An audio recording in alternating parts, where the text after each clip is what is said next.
Different stakeholders here in the country fail to curb and also nurture the sporting talent that have failed to star when it comes to matters of international education.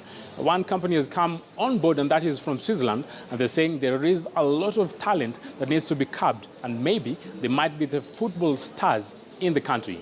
Tobias Chanji gives us the scenario in what is happening in Kosovo, Kilifi County.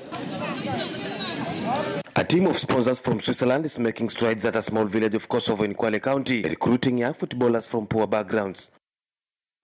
Through Kusalimika initiative, they have been targeting school dropouts who are nurtured to play football and also taken back to school.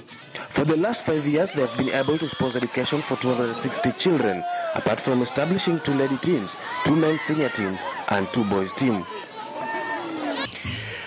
We started with football.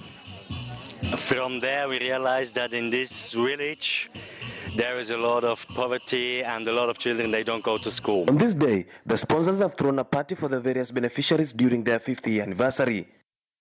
Afsa Lauzi plays football at 11 Star Gas Club and is one of those who have benefited a great deal. Vitabu, uniform, na bag na viatu, na school fees.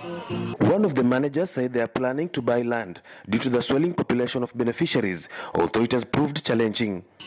Pia tulipoangalia hawa watoto wengi walikuwa watoka kwa wachezaji, na wachezaji wengi hapa ni wale mabichi boys. With such efforts, stakeholders here think that the children will not only get proper education but can also nurture their talents in football. Tobias Chanji, KTN Sports, Kwale County.